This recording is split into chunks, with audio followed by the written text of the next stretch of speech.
Welcome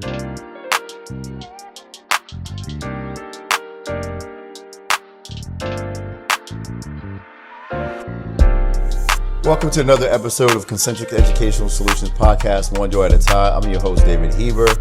I always want to give a shout out to our sponsors, Mercedes-Benz of Catonsville. Thank you again, Sam, for always keeping me in the car clean. I appreciate it so much. Shout out to my finance manager, Amir, salesperson, Alex, way to go. Also, shout out to Atlas Restaurant Group. Catch them in any one of their 35, 36 DMV locations. They're out in Philly, out in Houston. They're down in Miami. Alex, thank you so much. Shout out to the bartender at Ruxton Charity. Good looking out. Thanks for always getting me my lobster tail fry, my chicken fried lobster tail. Always hitting the spot. So we've been doing a lot of podcasts and episodes about guests, and truly where it's one door at a time. But I would be remiss to say, if I didn't say that one door at a time starts really at your own door.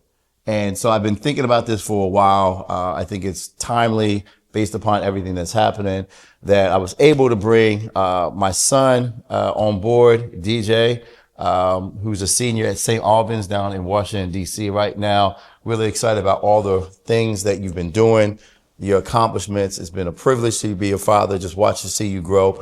But, you know, you came of age during a very interesting time, right? Particularly around 7th, 8th grade, we had the pandemic. And then you went through high school and making the transition. So first, thank you, for, cutting out of school a little bit earlier. We have to explain that later on to, your headmaster, but, and making the drive up here. But talk about what you've learned, man. And let's even go back to your early times at ACDS, right? Because you were at a place where some of your friends were going to traditional public schools. Your mom made a very good conscious decision to put you at a private school. So let's talk about it. And, you know, it's interesting because just last week you went back to ACDS, right? After being 4 years gone. So talk about some of that, your journey early on. Yeah, it's interesting you bring that up now because, like you said, I have just recently went back to ACS, right? And I was a part of a panel for the new kindergarten students and parents. Yeah. Right. And one of the questions was what are the pros of obviously there's some obvious pros of going to a private school over a public school maybe, but there's also pros to going to a public school over a private school. Right. And the thing I loved about ACDS is there's a strategy in how, because there's some things that a private school is just not going to be able to do as well as a public school. So how do you make those pros outweigh the cons? Well, right? What are some of those things that you think? Yeah. And so first off, the small class sizes, right? Yeah. One of the cons of a small class size is there's less diversity, especially, being in Alexandria, Virginia. Yeah. There's not as much diversity, right? It's a lot of white people, maybe affluent families, things like that. And although there wasn't much diversity, with there only being 10 people in your class, maybe, 14 people in the entire grade. I remember second grade, there were 7 kids in one class and 7 kids in another class. Oh, wow. It's really easy and it helps you build strong relationships, right? It helps you realize that although someone may look a certain way, may look the same as this other person, they're diverse in many different ways when you get to know them deep down. Okay. Right? So you get to learn how to navigate through identities at a more intimate level, right? At a public school, you may see, oh, this kid is black, this kid is Latino, this kid is white. At a private school, yes, this kid is white, but this kid has been through this and this kid has been through that. And this is why both of them act this way and have different personalities and et cetera. So as you're going through ACDS, like what are some of the salient or tangible points that, or experiences that, you know, that you hold on to that you learned during ACDS? I think when I first got there, it was a big culture shock. Cause as a second grader, when I joined, it was I brought up the different identities and personalities, but it was hard for me, a second grader, to understand that first. So I went from a public school where it was majority black to a private school where it was majority white. And I'm looking at these people, I'm like, this isn't where I fit in, right? PG County, where I grew up, I'm only around in an environment with black people. And I had to kind of change myself into kind of fitting in with the kids at my school and my peers at Alexandria Country Day School, right? So I remember when I first got there, we were on the field playing soccer, and I got into a fight with one of my classmates. And this was kind of the first time anyone in the grade had like a real fight. And it had to be me, the new kid, fighting with a kid who has been there since kindergarten. And I remember sitting and telling myself, oh, should I just change who I am? Should I change my personality? And I realized after that experience, and as time went on, I went through second grade, third grade, fourth grade, and I became more assimilated into the environment. People really did love me for what I was and what I brought to the grade. I brought a different type of dynamic to the grade. I loved football. I love basketball. A lot of them just played soccer and baseball and things like that. And we got a real fandom for football and basketball through me bringing in and my passion for it, right? And introducing them to new words, AAV, like slang and AAV, and them thinking that's cool, right? And I could have easily code switched maybe, which I think there is some value in code switching at points, but I think it's important to retain your identity. And a lot of the experiences I went through there helped me navigate through, should I change my identity?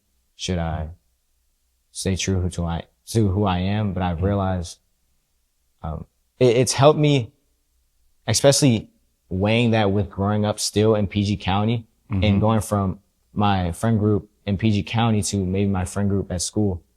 It helped me be able to interact with a wide variety of people. Right? And not changing myself to interact with them. Just being who I am, and that encompassing all of my friend groups and identities that I hang around.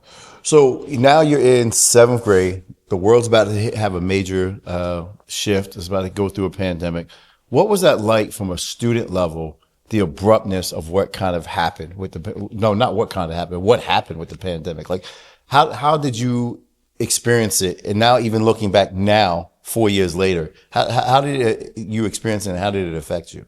Yeah, so I think when it first kind of popped off, I don't think this is an unpopular opinion, but no one was really thinking, oh, this is about to like change the world for the next couple of years. Even I think you might remember Rudy Gobert, the NBA player. He was getting interviewed, and he kind of reaches over all the mics, and he was the first one to get it after that. So even he didn't take it seriously, and it kind of hit him. And I was one of those people. I remember they called us into the gym to have an all school assembly, and they're like, we're gonna close school for 2 weeks. That's right.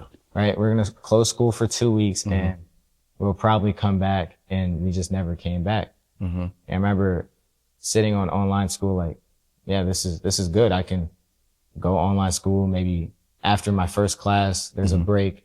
I play the video game. I come back. Like, I thought I was living a life, but a lot of my social life kind of dwindled from that.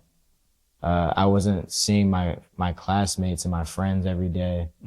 I wasn't having practice after school, like sports practice after school anymore. And in the moment, you don't really necessarily see the effect that may have on you. But now looking back on it, I think it really may have affected my freshman year. Even I remember in 7th and 8th grade, math, I'm not a math guy. I'm more of a humanities guy, kind of like you. And math really kicked my butt. Like, and that went into my freshman year. And math freshman year was a struggle. It was a struggle. Even English was a struggle. It was a struggle for all of us, really. And I remember there was like some things going around saying my class had the worst GPA, like cumulative GPA. And You're incoming ninth grade? Yeah. Okay. And that's on the academic front. On the social front, I will say, I think I'm a pretty social person. So I don't think it really affected me going to high school, but I could see that there was a change. I don't know if this was because everybody was going to high school, but there was a change in how people may have interacted with each other. There were some people who were a lot closed off, maybe didn't know how to have that interaction, which is really hard for a school setting. I think that's an underrated part of school, the social aspect of it. So you're 2.5 months away from graduation, right? I think like the high school years went by fast. Like what you're at, say Albans, right? I think it's one of the most prestigious schools in DC. Like what are some of the things that you will take from your time at, say, Albans? Like what have you learned there? And not just academically. Yeah. Kind of like I brought up earlier, how to interact with a wide variety of people and how to find that one little thing that you may be able to relate with a person who may come from a different background than you, and building that connection with them so where you can then have deeper conversation with them, establish that connection that you can maybe use down the line, right? Like I said, I'm a black kid from Prince George's County. From afar, what do I have in common with a white kid from Northwest DC? Right? Well, your Asian classmates from Japan, right? Or China. Yeah, right. And in the dormitory, yeah, there's kids who literally live in Korea, China, Japan, right? What do I have in common with them? When you have those deep conversations with them and you're open to maybe sitting with them at lunch one day or just stopping them in a hallway, having a conversation after class, you then get to see, okay, maybe I can have this connection with someone. And that helps you build a wide variety of friends and networks and connections. Sometimes I think another thing is with the small population of the school, you have to be able to have confrontation, right? Because you may get into a fight or an argument with someone, but that next day you have class with them. You can't just avoid them. You might have a project with them the next day. You can't just not like them for the rest of your time at school. You have to confront them, problem solve what went wrong, and how can we be better from this. Have you seen your ninth grade, your graduating class, so your class, come closer together over the years? Yes, have you all bonded over as a larger body? Even in ninth grade, before the first day, before orientation, I knew like 50% of my classmates already. Right. But I feel like we have gone closer because we've been almost forced to solve our problems that we may have with each other. And I think that's really important because now I know how to, in a healthy way, solve problems I may have with, one of my friends or peers, right? So, yeah. So now you're getting ready to graduate, man. You've had the opportunity to travel abroad. You're getting ready to make a huge decision about where you want to go to school. Why do you think you've kind of gravitated towards like the humanities, and what do you want to study, and what do you hope to get out of college? And I know all this might change, but like as you're thinking about it going into it now, as a senior, or as a graduating senior. The humanities, I think it really boils down to how the work is done compared to maybe a math or a science, right? I think, and this doesn't reflect all sciences or all maths.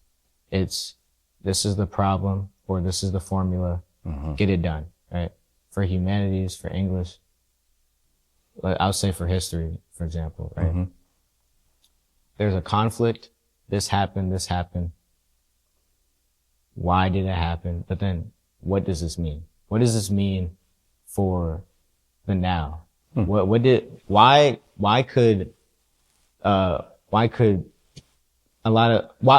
the Civil War matter in 2025, right?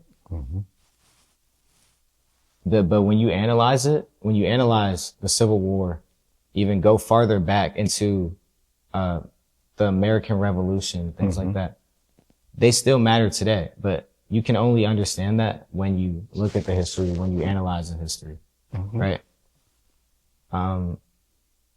Why does the start of the Ottoman Empire in the 12th century matter in 2025, right? Why does it matter in the 21st century, right? The war in Afghanistan, all that connects, right? And it takes learning that history to then understand why things are the way they are today and get a better understanding for that. Why is there systematic racism in the U.S., right? Systematic racism isn't a subjective thing. It's an objective thing because of history. Yes. Right. It's objective, right? It takes away we're going to debate on whether or not black people are, receive prejudice in the court system when that's been a thing for it's engraved. years. It's engraved and that's a fact. There's records based on that. Right. So that's why I love history. And in English, I love writing because I like getting my thoughts down, whether that's a research paper or that's some creative fiction piece I'm writing or poetry. So we can't make a reveal because you've yet to kind of decide, right? I look forward to coming back, be able to say, this is your choice because I think it's that undergraduate experience is powerful. It builds and shapes on who you already are, and and those things. I look forward to that.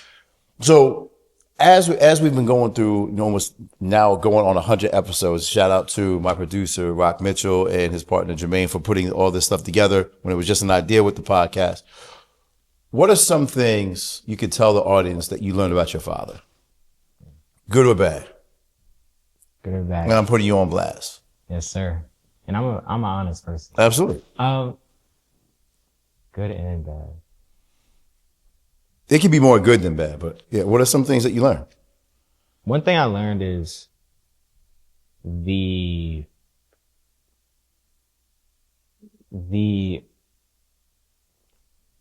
way that trauma operates, right? When you experience trauma in your life, you can I feel like it's twofold, right? You can either react or end up this way, or you can react and end up this way, right? I've never experienced as much loss. Thank God. I haven't experienced as much loss as you have at my age, right? As you had at my age, right? Although you haven't been perfect, you use that trauma and that loss to directly help people that may have been in your shoes during high school, right? And I think that's important. And there's nothing wrong with maybe that trauma affecting in someone going the opposite way in that, because at the end of the day, that's your trauma and no one can tell you that you should be this way based off of your trauma, at least what you went through. Right? But I think it's really admirable that you took those terrible experiences and you said, I'm going to help the kids that may be in my shoes, that may have lost a loved one, causing them to spiral out of control, things like that. Negative. And I feel like I think a lot of people can, I think a lot of people close to you could say obvious, flaws, right? But that's with everyone. Or a learning experience. You don't have to classify it as a negative. Yeah. Because I've also learned a lot about myself. I see a lot of myself in you and vice versa. Right? One thing a learning experience is how to handle when something may not go my way, right? Actually, how about this? I'll say this. We're both very argumentative people. Right? I think I carry that trait from you. and how to channel that argument into going forward, moving forward, maybe creating a positive change, but also in that argument, seeing how you can get your point across without it being detrimental to the conversation, right? I'm a very confrontational person. I like to talk a lot. I like to debate. I like to do all these things, but those only work when you can do it in a healthy way. You can only get the other person to understand your side if you practice healthy conversational habits, things like that. And I think you do that. You do that well, but sometimes you may fall short of that, right? And it's always learning, no matter how old you are, no matter if you're 18 or 49. Yeah, I hope that was that's a tricky question, but yeah. No, that's a drop the mic moment.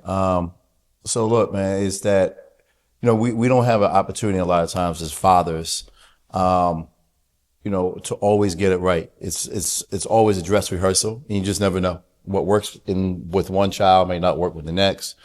A lot of times our children experience all the things that we're going through just because of proximity and stuff like that.